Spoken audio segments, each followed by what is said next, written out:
I mentioned the Greasy look briefly in a recent video covering all of the Ghosts of the Deep weapons. I mentioned how with the right perk setup, this glaive can be levels above all other glaives when it comes to melee damage. Well, as luck would have it, I have obtained that very role. What we are looking at here is close to melee paired with disruption break. Close to melee provides the damage boost, while disruption break provides a weaken.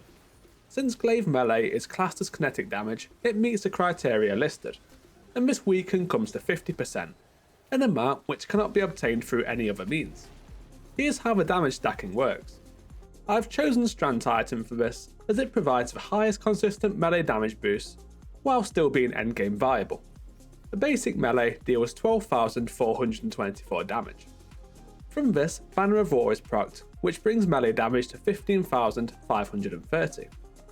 If synthoceps are also used, this base melee now deals 23,295 damage. But on top of this, the close to melee perk can be activated with a projectile final blow.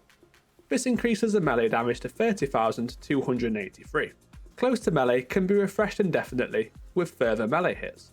Finally, breaking a combatant's shield with a projectile activates disruption break. This doesn't need to be a matching solar shield, any shield will do. So enemies like wizards, knights, captains, centurions, any of these sort of normally irritating enemies are fair game. This will increase melee damage to that target to 45,425. So we went from 12,000 to 45,000 by simply landing a few melee and projectile kills. And once at this level, you can keep it going by continuing to use the glaive. But hold on, that's not all. The disruption break synergy with the glaive melee, since its class as kinetic, is nice. But you could also just use your actual kinetic weapon during this time period. A huge 50% damage increase can also be given to powerful weapons, like the Izanaga's Burden or the Witherhoard, especially helpful against higher HP targets.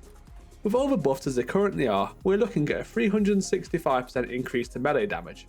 But from next week, synthoceps are being further improved. Instead of 50% extra glaive damage, they're now up to 100% extra glaive damage. Now I'm not sure on the exact number this will end up as, due to all buffs being multiplicative. And with my math skills, I'll probably just get comments like, wow, actually.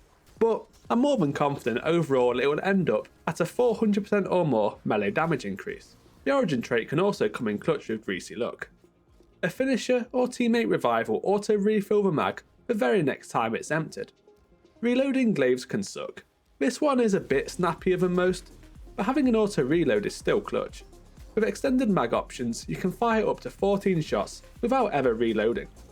This can help in times where you need to constantly refresh shield duration when under heavy fire.